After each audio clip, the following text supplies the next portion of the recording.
김수민의 뉴스 밑장 거대한 바둑판. 안녕하십니까, 김수민입니다. 발 이 한마디로 시작을 해야 되겠습니다.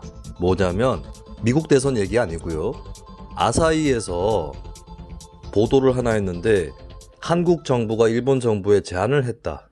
어떤 제안이냐, 지금 강제 동원 피해자에 대한 판결 때문에 일본 기업의 자산이 압류가 되고 매각이 될 예정이지 않습니까? 그거를 한국 정부가 다 전액 보전해주겠다, 이런 제안을 했다는 겁니다. 아사히에서 보도를 했고, 아사히는 많은 분들이 알고 계실 거예요. 반아베 야당 성향, 비교적 진보 성향의 언론입니다. 일본 정부는 한국 정부의 제안을 거절했다고 하죠. 여기에 대해서 한국 청와대는 긍정도 부정도 하지 않는 태도입니다. 제안을 했을 가능성이 대단히 높아 보이는데, 분명한 거는 그런 제안을 하더라도 일본 정부는 받지 않을 거다. 일단은 매각이 돼버리고 판결이 이행된 이상 한국 정부에서 돈을 대신 갚아준다고 해도 그것은 의미가 없다라고 일본이 느끼고 있다는 거죠. 근데 제가 왜 씨발 욕을 했냐면, 그러니까 내가 그 협상에서 타협하자고 했잖아요. 내가 얘기한 것보다 더 나쁜 안입니다. 한국 정부가 제안했다고 아사히 보도가 난 그 내용은. 저는 주로 얘기했던 게 크게 두 갈래였는데, 첫 번째는 2+2로 가자. 일본 정부 기업이랑 한국 정부 기업, 이 사주체가 같이 피해자 지원에 나서자라는 게 제 제안이었습니다. 양국 간의 한일 청구권 협정을 해석하는 게 판이하게 갈리는 것이고, 한쪽 재판소, 한 나라의 재판 사법부 판결로만 모든 걸 해석할 수는 없다라는 거죠, 현실적으로. 어디가 옳고 그르든 간에. 그리고 일본 최고재판소에서도 한국인 피해자들의 개인 청구권이 있다라고 판결을 했을 뿐, 그것을 행사할 수는 없다라고 판결했어요. 이거는 일본 정부의 한일 청구권 협정 해석이랑 같은 겁니다. 양국 간의 사법부도 말이 완전히 맞진 않아요. 그렇다고 그러면 그 피해자들을 내버려 둘 거냐? 법적 배상이 안 되면 책임이 있는 일본 기업이 나서야 되고, 일본 정부도 일본 기업을 거들어서 또 직간접적 책임을 같이 지고 있는 주체로서 나서고, 한국 정부도 한일 청구권 협정 때 일본한테 받은 돈이 있지 않습니까? 그리고 그 돈을 포항제철, 포스코라든지 이쪽 기업에서 자금으로 써가지고 경제발전도 했고, 그러면 한국 정부와 한국 기업도 공동 책임을 지는 거죠. 근데 그것도 아니고 전액 보전을 해준다, 한국 정부가. 야, 씨발, 내가 2+2 정도 얘기했다고 해서 뭐 개 지랄하던 놈들이 이제 와서 무슨 얘기를 할지 모르겠네요. 저는 아베가 제안했던 제3국 중재위도 나쁘다고 생각하지 않습니다. 원래 한일 청구권 협정에 대한 양국 간의 해석이 갈리면 제3국 중재위를 부르게 돼 있어요. 그 뭐 공식적인 정식 절차인데 그 정도 하는 것도 감수할 수 있다. 그 중재위에서 한국 정부, 한국 국민들에게 불리한 판결이 나올 거라, 판정이 나올 거다, 이렇게 예단할 필요가 있습니까? 그렇게 친다면 우리가 명분이 없다는 뜻이잖아요. 하여간에 뭐 이런 식으로 아주 그냥 토착 외구 사냥을 하던 새끼들이 지금 봐요. 지금 정부에 따져 물어야 될 거 아니야? 하지도 않는 새끼들이 말이야. 토착 외구 사냥 어디다 썼습니까? 얼마 전에 정경심 씨 구형 있었죠. 검찰에서 징역 7년 구형을 했는데 논고문에 나옵니다. 이건 제가 처음부터 지적했던 거예요. 사모펀드 투자가 아무 문제 없다는 새끼들한테 제가 뭐라고 했습니까? 이해충돌이다. 청와대 민정수석이라는 자리에 앉아있으면서 어떤 영향을 끼칠지 여러 가능성들이 열려 있는데, 그 상황에서 사모펀드에 투자를 한 것은 이해충돌이다. 실제로 정경심 씨가 손을 댔던 그 업체 중에 WFM이라든지 이쪽은 그 당시에 한일 갈등 때 수혜주로 떠올랐던 업체입니다. 그러니까 씨발, 자기들이 반일 선동해놓고 뒤에서는 주식 사고 이지랄 깠다고 그러다가 뭐 이제 와 뭐 전액 보전 어처구니가 없습니다. 아사히 신문이 오보 논란이 많이 있었어요. 그것 때문에 이번에도 오보겠지, 이런 생각을 저도 처음에 했었고, 많은 분들이 했을 수도 있는데 그 오보했던 것들을 한번 살펴보겠습니다. 세 가지 정도 기억이 나는데요. 첫 번째는 뭐였냐면 2017년 6월에 그러니까 문재인 정부 그렇죠. 문재인 정부 출범 초기인데 존 맥케인 지금 고인이 됐습니다. 이번에 그 가족들이 트럼프가 아니라 바이든을 지지했었는데 존 맥케인 상원 군사위원장 방한 계획이 취소가 됐었어요. 그것이 한국 정부의 홀대 때문이다. 사드 배치 논란이 계속되었다. 이런 취지의 보도를 아사히에서 했습니다. 오보라고 정부에서 부인을 했었죠.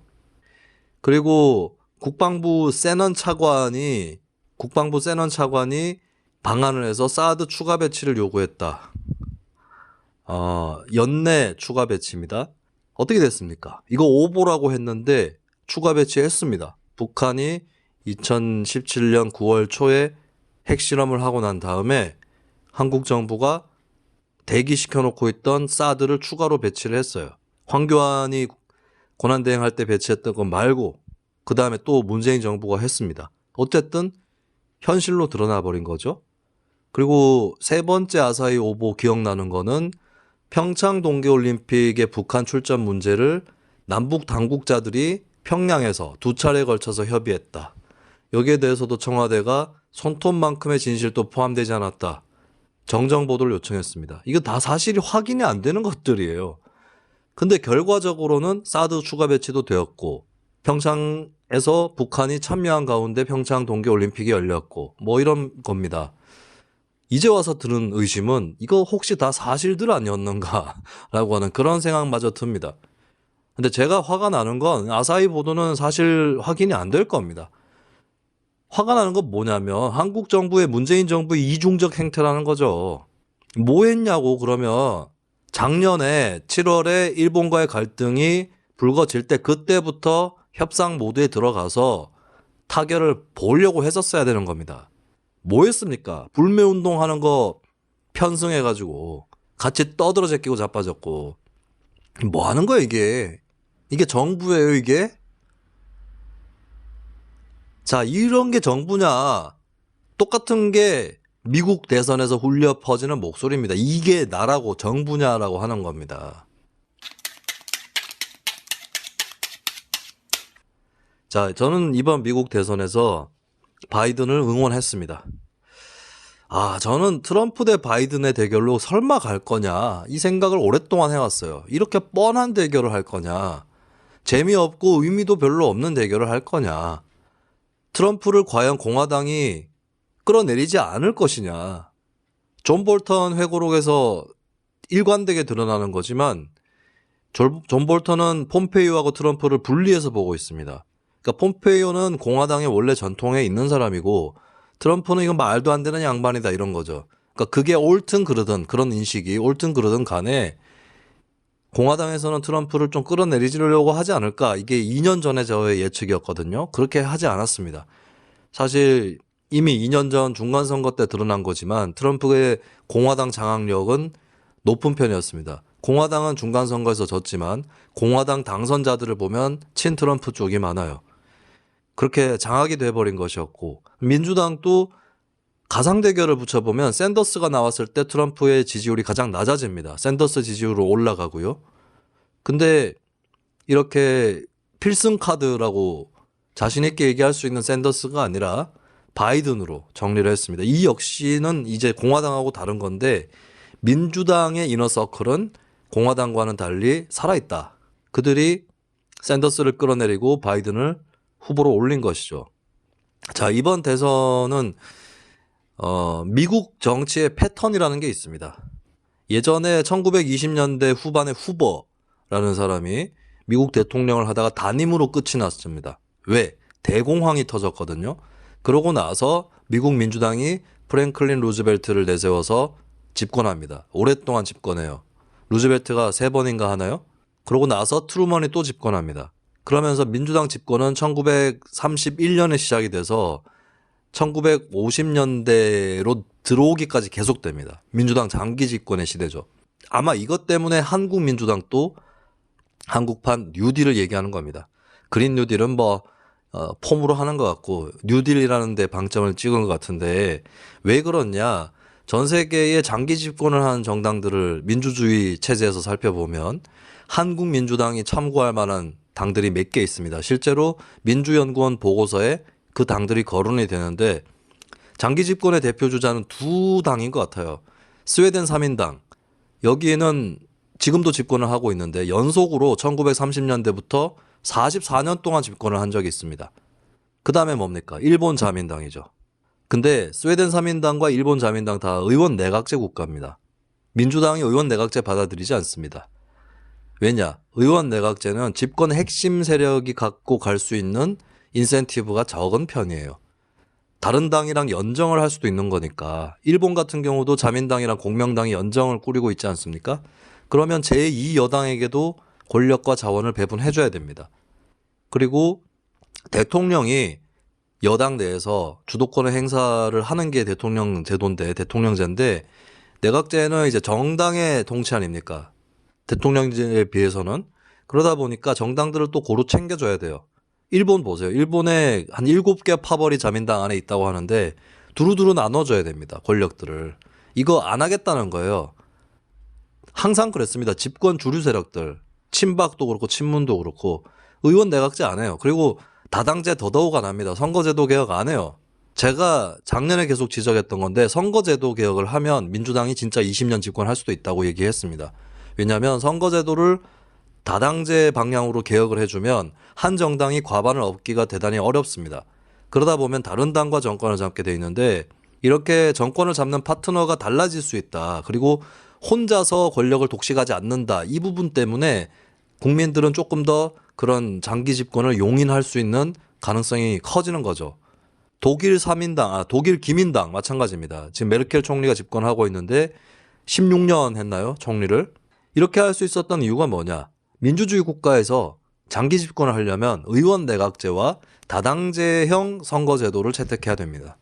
하지만 한국민주당은 그거 하고 싶지 않습니다. 그러면 민주당은 대통령제이면서 양당제인 국가에서 자신의 모델을 찾을 수밖에 없는 거겠죠. 거기가 어디냐? 미국입니다. 미국 민주당이 1930년대, 40년대, 20년간 집권했던 그것을 참고하고 싶어 하는 겁니다. 그 미국 민주당만큼의 실력이 되는지 이거는 당연히 아니겠지만 하고 싶어 하는 거예요. 근데 그 민주당이 왜 20년 집권했습니까? 미국에서. 뉴딜 때문이죠. 그래서 우리도 뉴딜이라는 걸 해보겠다. 이게 바로 민주당의 심보예요. 그 내용이 어떻든 간에. 자, 그렇지만 이후에 미국의 다당제가 아닌 양당제, 대통령제는 어떤 패턴을 걸어오느냐? 주기가 생깁니다. 정권 교체에. 오랫동안 장기 집권하기 대단히 어려워져요. 그 이후로는 한 정당이 12년 초과해서 연속 집권한 적은 없습니다. 8년 아니면 12년. 이 패턴으로 가는 거예요. 아이젠하워가 1950년대에 공화당 소속으로 대통령이 되었죠. 아이젠하워는 중도 확장성이 있는 후보였어요. 그렇기 때문에 민주당 장기 집권을 끝낼 수 있었던 겁니다. 그러다가 또 지나니까 케네디가 되는 거예요. 근데 케네디는 암살을 당했기 때문에 오래 못했고, 그런데 이것저것 이렇게 맞춰보면 한 명의 대통령이 한 번에 끝나더라도 그 앞뒤를 보면 합쳐서 8년 내지 12년은 갔던 게 미국 정치의 패턴입니다. 부시, 아버지 부시가 단임으로 끝이 났죠. 하지만 그 앞에 레이건이 재선을 했어요. 그러니까 공화당 입장에서는 3선까지 한 거죠. 그 다음에 빌 클린턴이 잡았습니다. 빌 클린턴은 8년 했죠. 그 다음 다시 공화당으로 넘어갑니다. 부시가 또 8년 했죠. 다시 민주당으로 넘어갑니다. 그 다음 오바마 8년 했죠. 그 다음에 트럼프로 넘어갑니다. 이게 미국 정치의 패턴이었던 거거든요. 이 패턴이 왜 나오느냐? 양당제입니다. 양당제.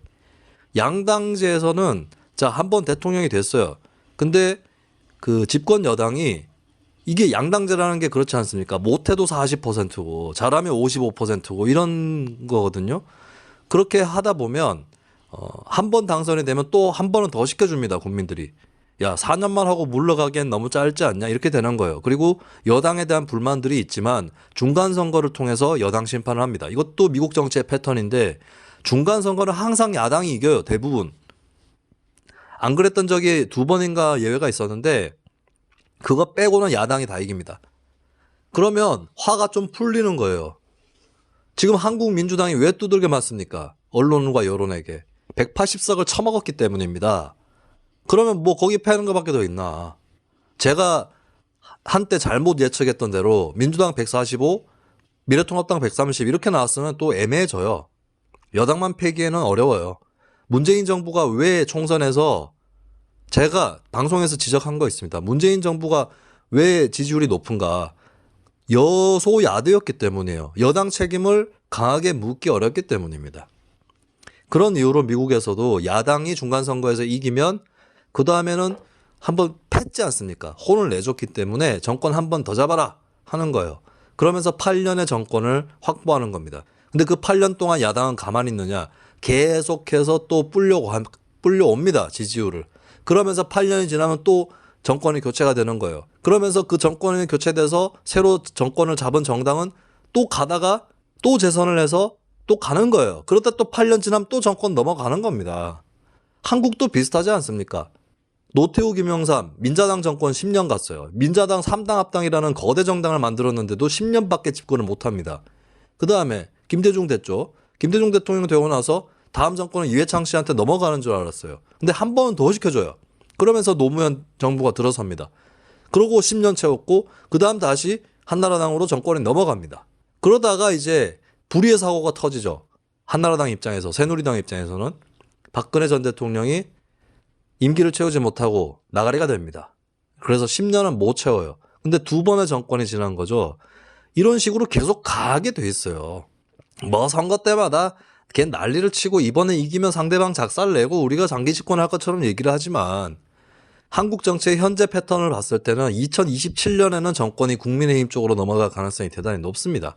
뻔한 거예요. 예를 들면 이런 거죠. 2021년 내년에 서울시장, 부산시장에서 민주당 참패합니다. 그럼 민주당 난리 나겠죠.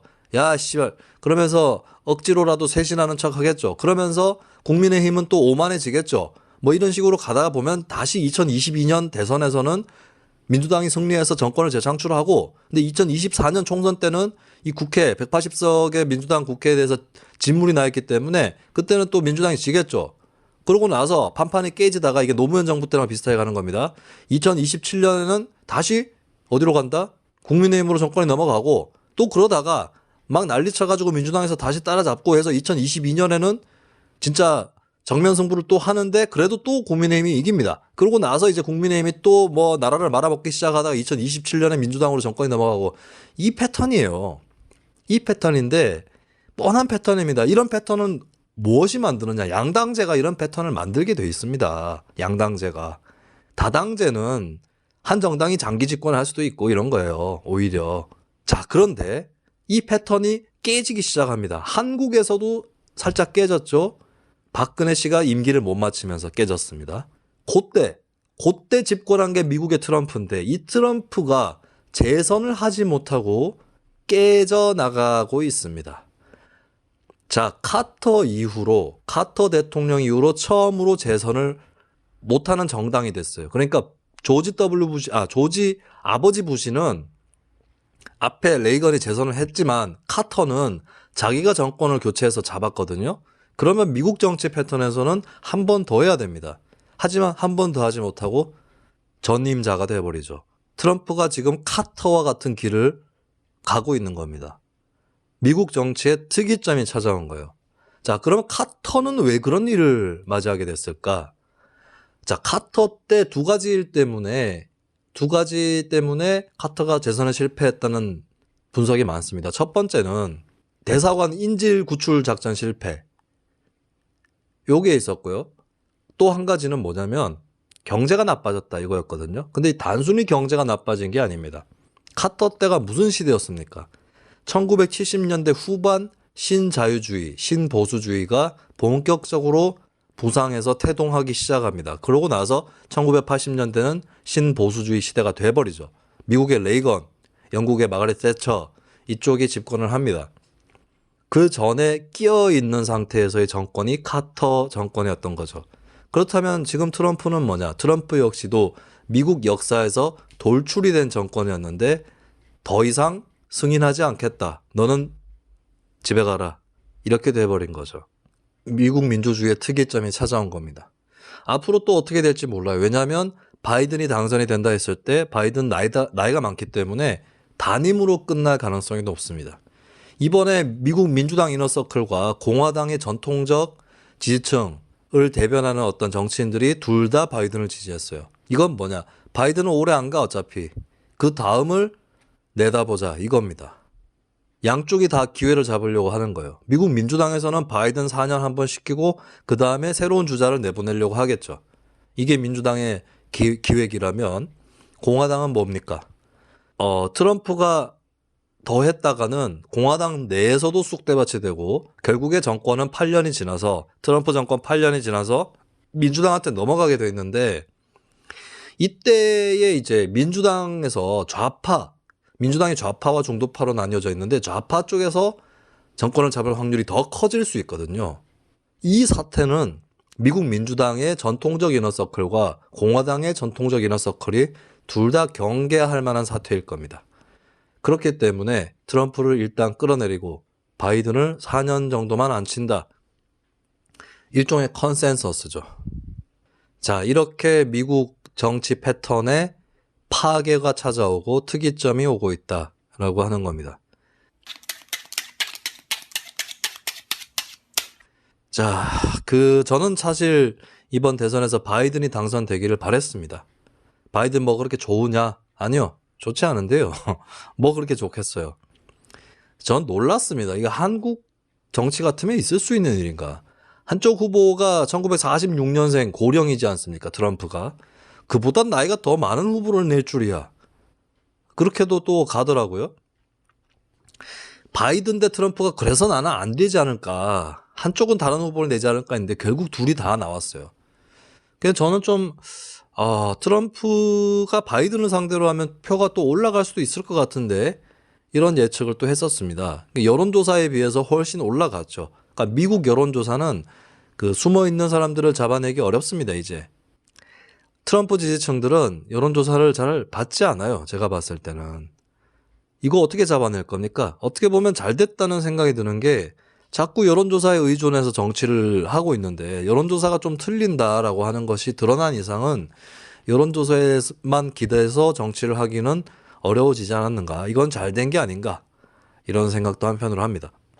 자, 그럼 제가 바이든이 왜 되기를 바랬는가?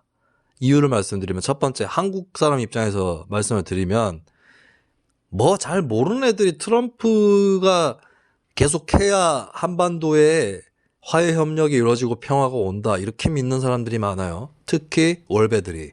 월배들은 진짜 때 손을 그냥 여기서 트럼프와 김정은의 2018년부터의 그 대화가 얼마나 허술한 것이었는지 지금 다 밝혀지지 않았습니까?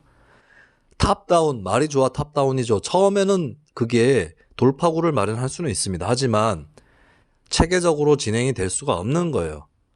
북한의 영변 핵시설 정도 폐기 약속을 하면 미국이 제재를 완화해 줄 줄 알았는데 안 해주잖아요. 명확하게 핵 리스트를 제출을 하는 것이 최소한입니다.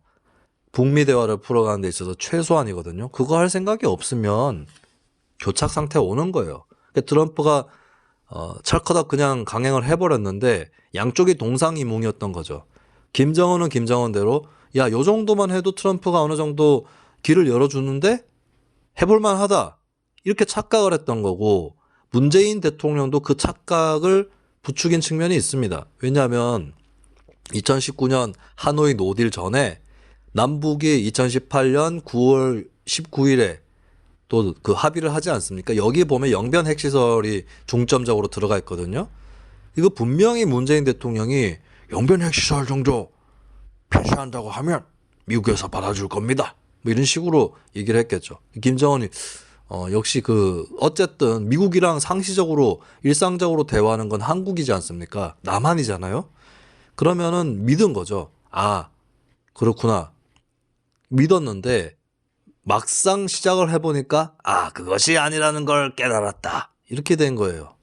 그러면서 2019년 3월 하노이 노딜 이후에 한국 정부에 대해서 북한이 계속해서 독설과 욕설에 가까운 말들을 퍼붓습니다. 너 때문에 이게 뭐냐 이거예요. 자, 이것은 이미 이제 싱가포르 선언 이후에는 트럼프식으로는 안 된다, 못 풀린다라고 하는 겁니다. 그리고 트럼프의 방식이라는 게 이게 딱 잣대가 분명하게 있고 중심이 바로 서 있는 건 아니잖아요. 좀 변덕도 심하고 이런 건데 그것보다는 체계적인 협상을 하는 쪽이 훨씬 낫다는 겁니다.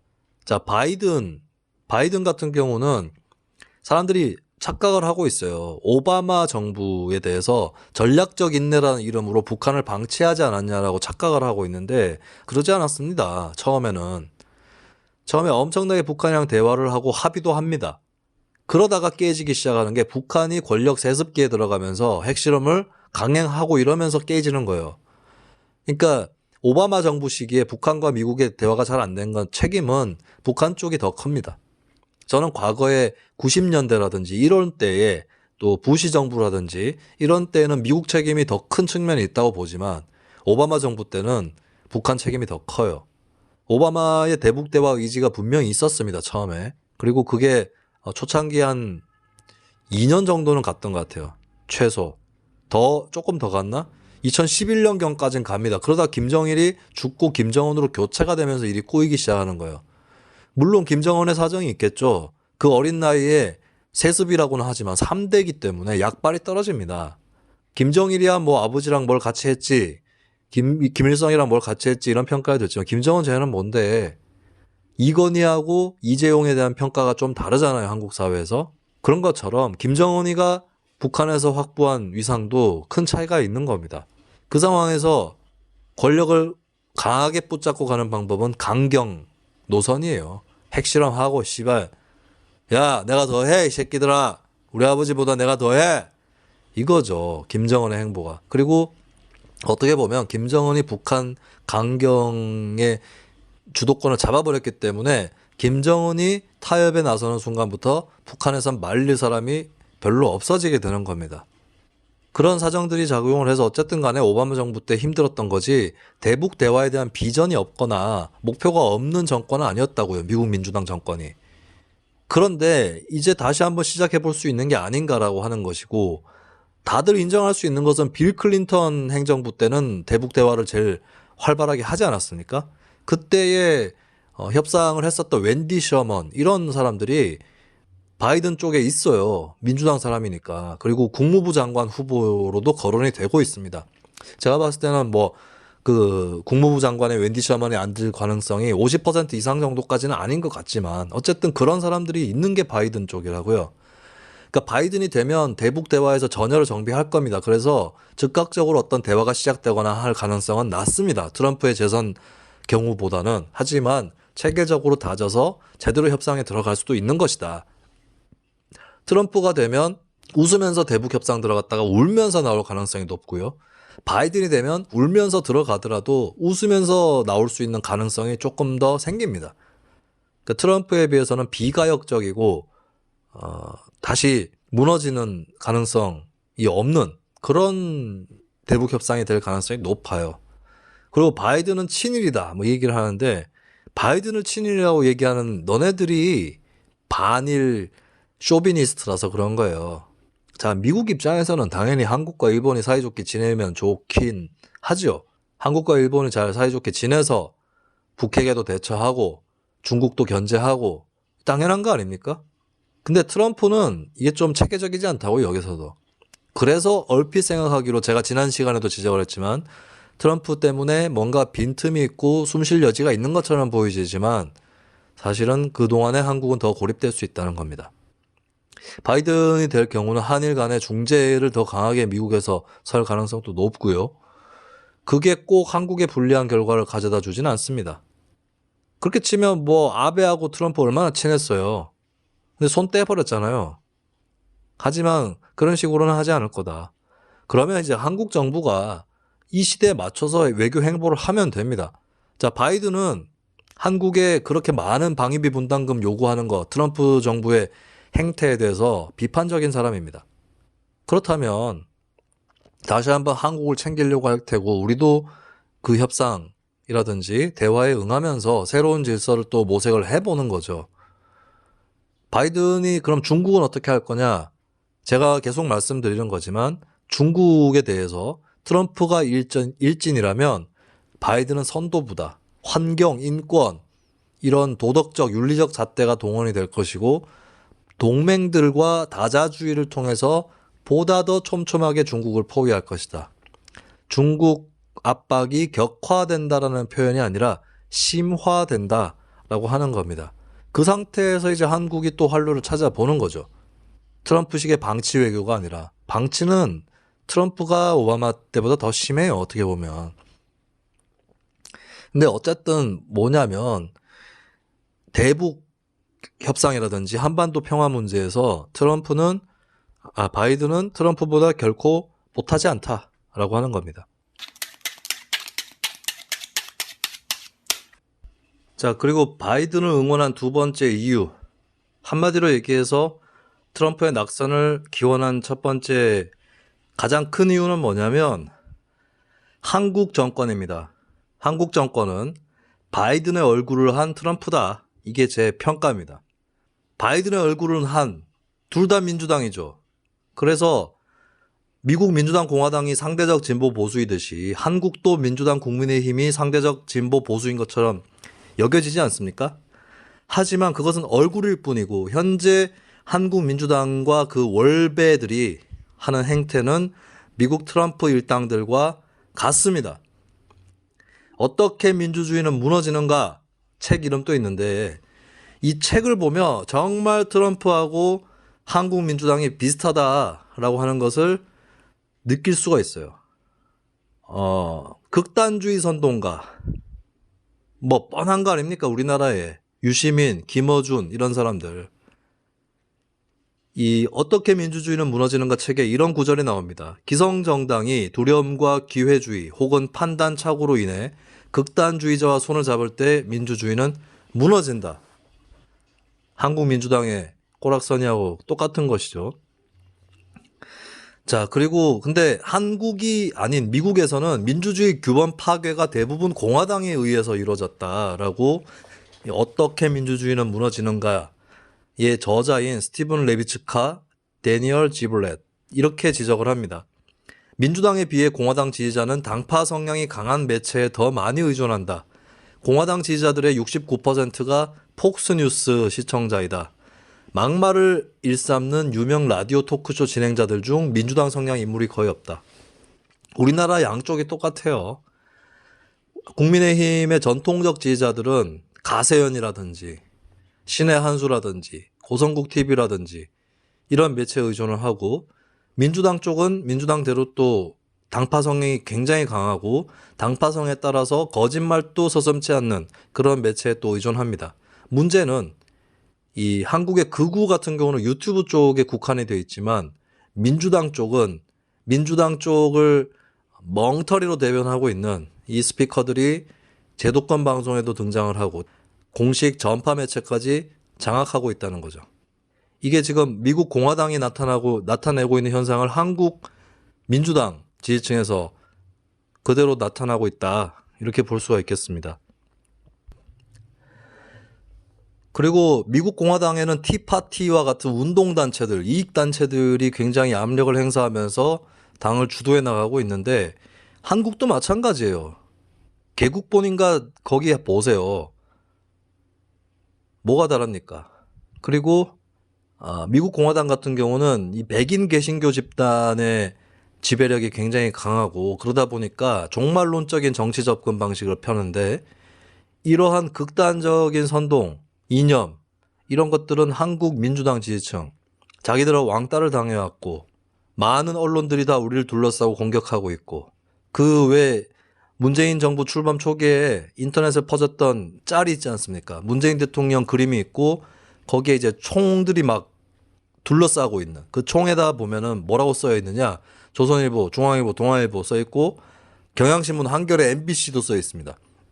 그러니까 그 사실 지금 많은 제도권 언론들이 문재인 정부한테 무릎을 꿇었어요. 그 상태에서도 조금만 어긋나가면 양념질을 팍팍 해댈 준비가 되어 있습니다. 왜냐? 자기들은 거기에 둘러싸여서 당하고 있다고 생각하기 때문이죠. 하지만 제가 경고합니다. 문재인 대통령을 둘러싸고 있는 그 총구들은 월배들이야. 월배들 보십시오. 조국 사태는 양반이에요. 최근에 보세요. 북한에서 피격된 공무원의 유가족들한테 대하는 그 태도를 보십시오. 아니, 유가족들은 지금 진실을 알 수 없어요. 저희도 알 수 없어, 사실. 정부에서 뭘 발표했는지 모르겠어요. 그 고인의 계좌에 있던 돈 액수도 다르게 발표를 했는데, 틀린 거지? 이건 다른 게 아니라. 자, 진실은 제3자 입장에서 잘 모르겠습니다. 유가족들 입장에서는 당연히 월북을 믿고 싶지 않겠죠. 근데 월북도 아니고, 자진 월북도 아니고, 표류했을 가능성은 또 없는 것 같아요. 자진 월북하기에는 당시에 바다 조류가 자진 월북할 수 있는 조류가 아니었다고 하는데, 그렇다면 표류했을 가능성도 없는 거죠. 무엇인지는 잘 모르겠습니다. 근데 설령 자진 월북이라고 칩시다. 근데 정부의 발표가 그렇게 전격적으로 빠르게 이루어져야 될 이유가 있었냐고요. 여러 가지 가능성을 열어놓고 조사 중이다. 또 여러 가지 가능성에 대한 첩보가 들어와 있다. 이거를 검토하고 있다. 지금은 말할 수 없다. 이게 정부가 취해야 될 방식이에요.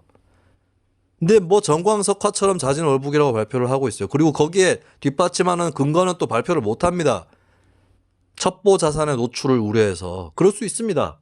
영화 이미테이션 보면 거기서 어떤 암호를 해독을 해냈는데 처음에는 대처를 안 하잖아요. 왜냐하면 대처를 했다가는 암호 해독을 했다는 것이 티가 나는 거고, 그러면 적군이 암호를 바꾸게 되겠죠. 그런 이유에서 첩보 자산의 노출 우려, 이거는 충분히 존중할 수 있는데, 문제는 뭐냐면 첩보 자산이 노출될 우려가 있으면 발표를 하지를 말든가. 그래놓고는 이제 유가족들한테 악플 달고 개 지랄하고 있습니다. 이게 세월호 때하고 뭐가 다릅니까? 그러니까 월배 소리를 듣는 거예요. 월배는 뭐냐?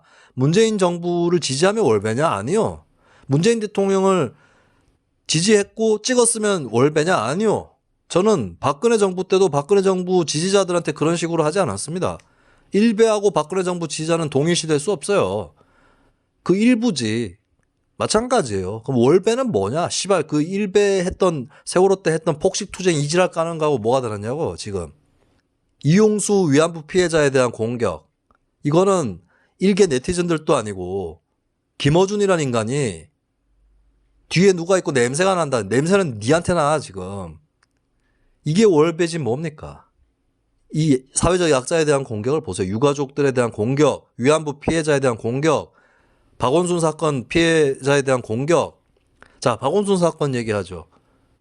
박원순 시장이 성폭력 때문에 자살한 게 아니라면 뭡니까, 그러면? 자, 여러 가지 가능성이 있을 수도 있어요. 자, 근데 지금 피해자에게 계속해서 추가 가해를 하고 자빠진 인간들은 성폭력이 아니었다고 주장을 하는 거거든요. 좋아요. 그럼 성폭력 아니고 다른 이유가 있다는 겁니다. 박원순의 죽음에는. 뭡니까? 그거 밝혀내, 그럼. 그거 밝혀내세요. 저는 성폭력이 아니라 다른 무엇이 박원순을 죽였다 했을 때 의심 가는 게 몇 가지 있습니다. 하지만 말할 수는 없어요. 왜냐? 뭐 사석에서나 말할 수 있겠죠. 왜? 근거가 부족하기 때문입니다. 정황만 있고 당시에 어떤 일이 있었는지 그거에 두 가지 간의 인과관계를 입증할 수 없기 때문입니다. 그런데 박원순이 성폭력을 행사하지 않았다라고 주장하는 사람들은 다른 가능성을 얘기를 해야지. 자살이 아니라 타살이었다고 얘기를 하든 다른 이유 때문에 죽었다라고 하든 그 얘기는 왜 안 하는데? 웃기는 인간들입니다. 자, 이런 걸로 장사하고 있어요. PC? 정치적 올바름에 대한 강박? 이거는 월배들하고는 상관이 없습니다. 월배들은 PC 공격에 대한 강박이 있는 거죠. PC에 대해서는 여러 가지 할 얘기들이 많을 거예요. PC를 고집하다가 또 다른 정치적 그릇됨을 행사하는 그런 경우도 있기 때문에 여기에 대한 별도의 접근은 필요하겠습니다만, 뭐 자기네들이 얼마나 정치적 올바름을 지켰길래 혹은 졸라 정치적 그릇된 행보를 졸라 하면서 뭐 PC에 대한 공격을 하고 있어. 이게 딱, 자, PC에 대한 공격 이 자체가 트럼프 지지층하고 완벽하게 코드가 일치하는 겁니다. 한국의 문재인 정부 민주당 정권이 미국 민주당 같은 리버럴 정권입니까? 지금 이런 혐오에 의한 공격들과 이런 것들을 봤을 때 참 나는 좀 궁금한 게요. 이 팟캐스트 시장에 보면 월배 쪽이 강세 아닙니까? 이 방송 듣는 사람들 중에는 여성들이 대단히 많아요. 뭐 비율은 제가 잘 모르겠습니다만 많습니다. 여성 팬들이 많잖아요. 무슨 생각들 하고 계시나요? 20대 여성은 처음부터 듣지 않았습니다. 팟캐스트를. 듣더라도 그런 류의 방송은 듣지 않았어요.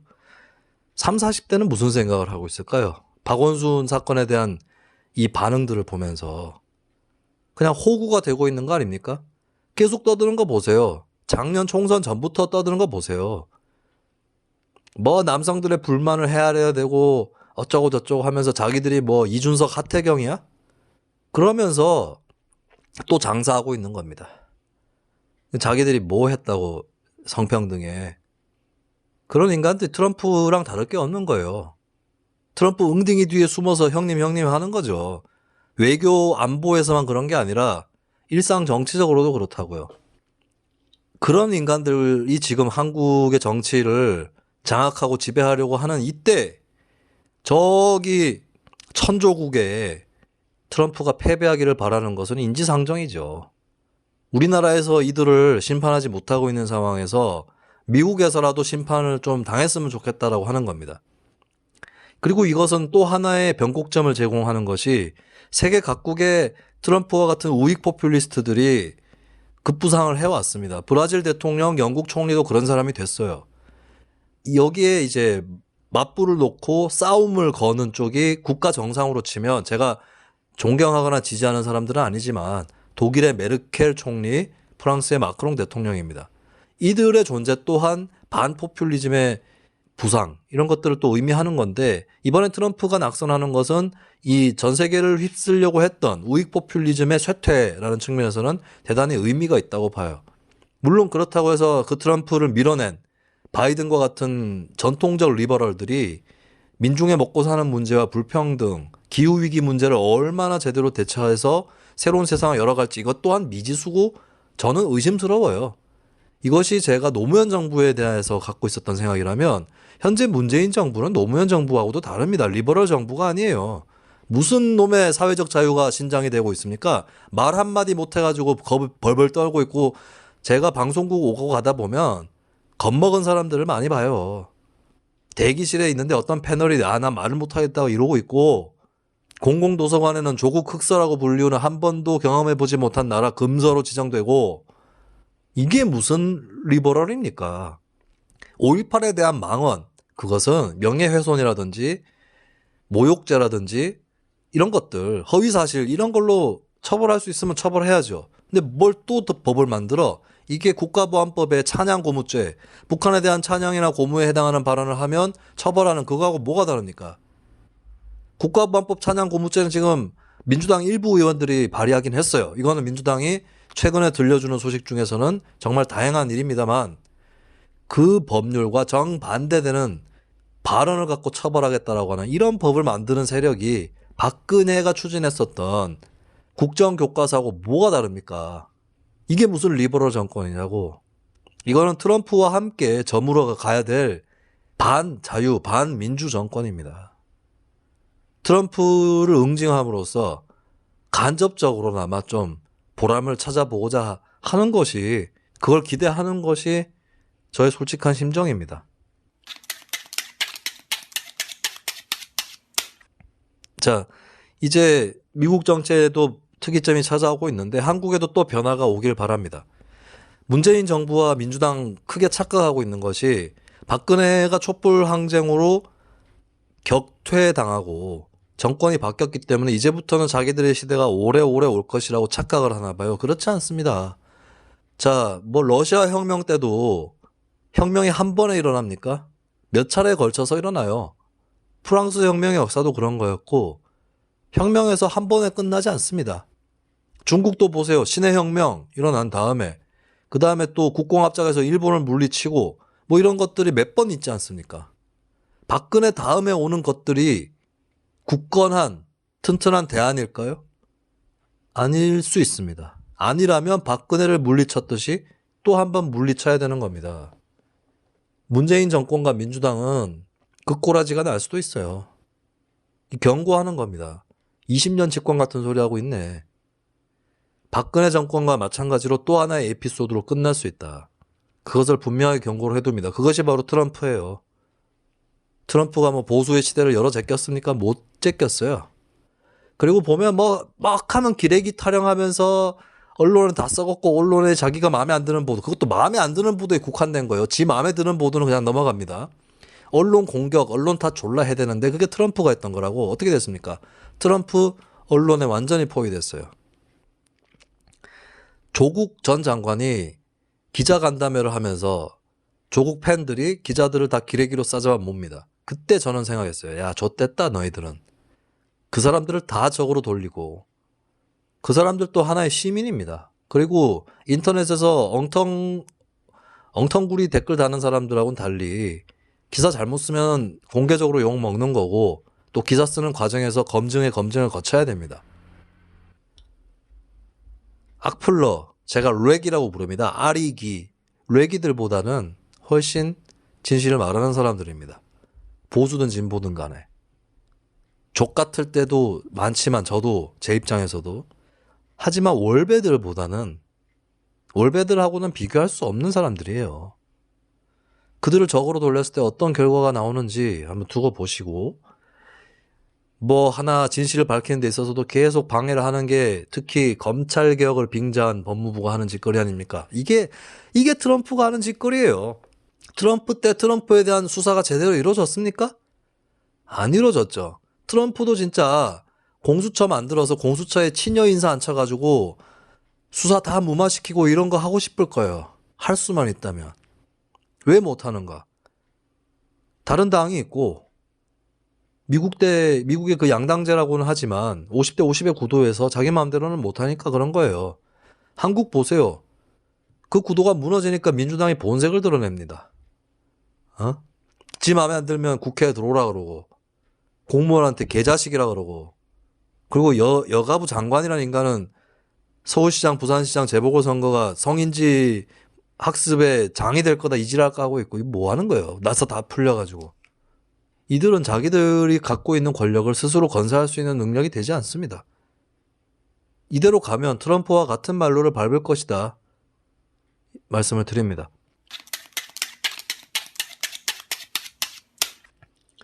끝으로 청취자 의견 몇 개 좀 답을 해드리겠습니다. 제가 지난 편에서 얘기 들었는데 지소미아 문제. 지소미아는 제가 몇 번을 얘기했어요. 별거 아니다 이거. 이걸 왜 흔드냐.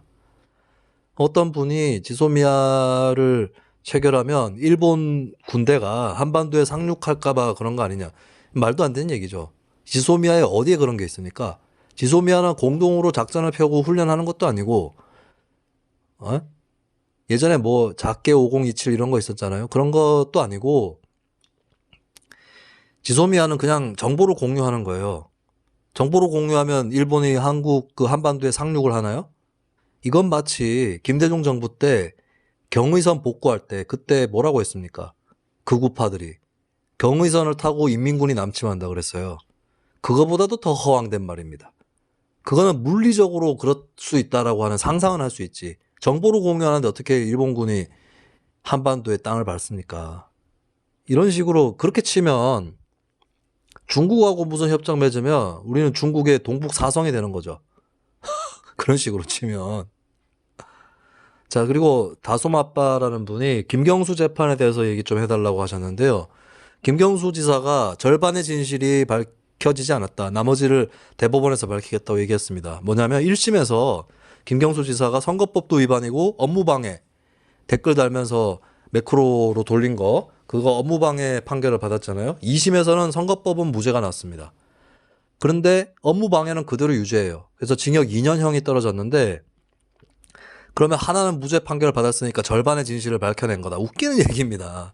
사실관계에 대한 판단에서 1심과 2심이 다르지 않습니다. 이게 사실 좀 재판이 까다로운 재판이에요. 직접적 증거가 없어요. 그러니까 그 김경수 지사가 드루킹 일당의 초청을 받고 소위 산채라고 하는데 갔죠. 간 것은 맞습니다. 가서 킹크랩이라고 하는 매크로 프로그램이 돌아가는 꼬라지를 시연했느냐. 그 시연한 CCTV라든가 이런 거 없잖아요.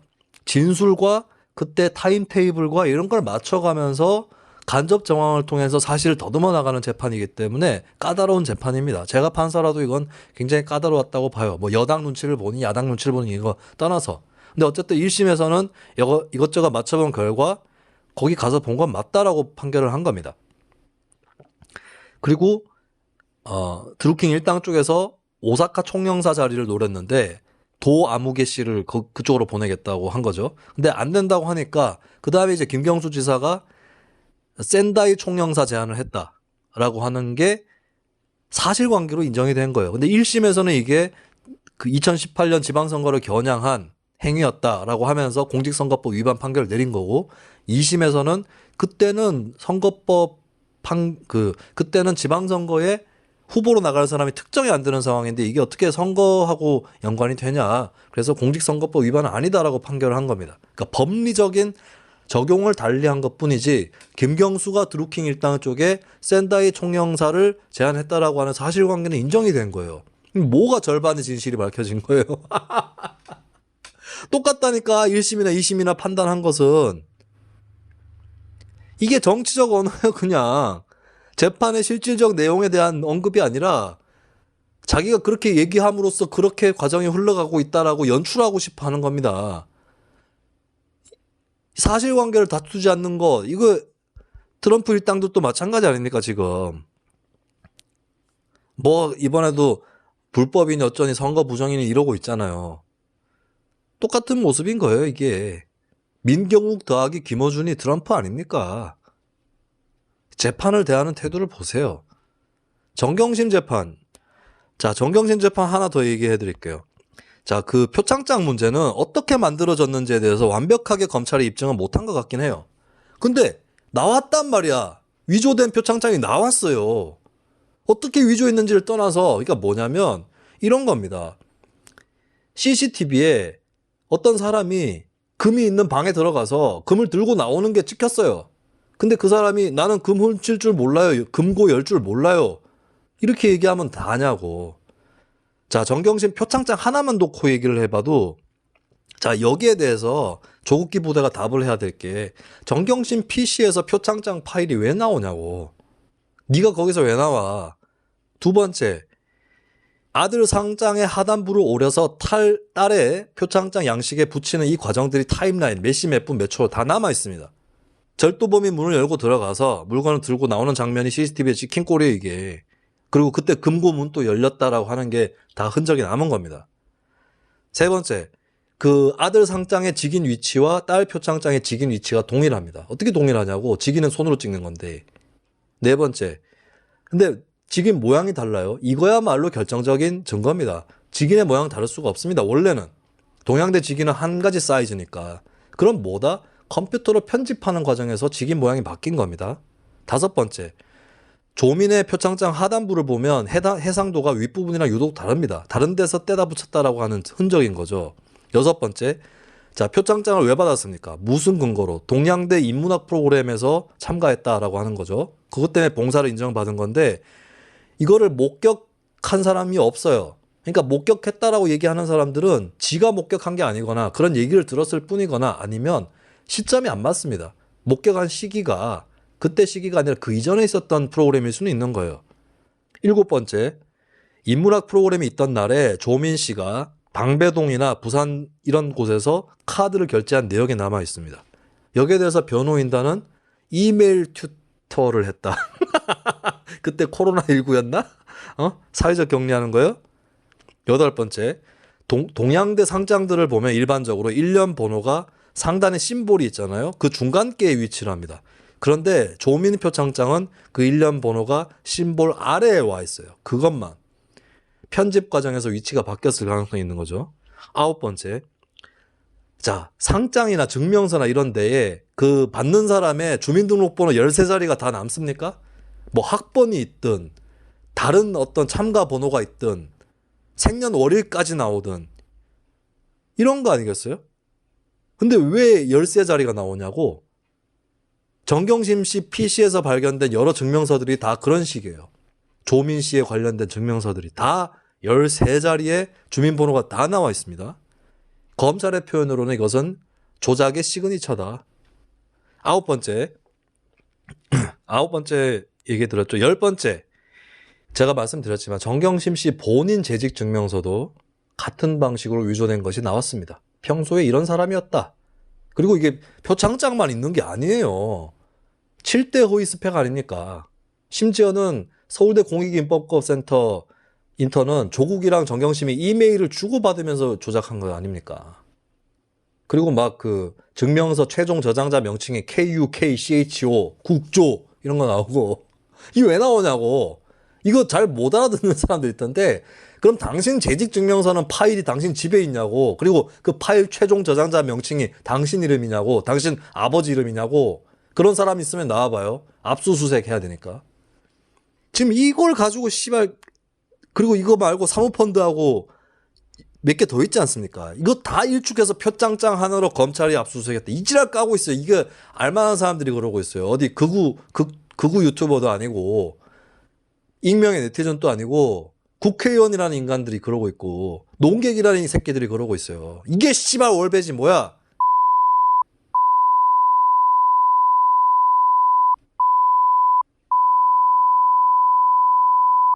하여간에 구리구리한 새끼들 진짜. 너희 시대는 끝났다고. 트럼프 웅딩이 뒤에 숨어서 형님 백만 믿겠다. 까지 마라 진짜. 얼마나 가자 보자고. 미국 정치의 회오리는 미국 정치에서 끝이 나지 않을 것이다.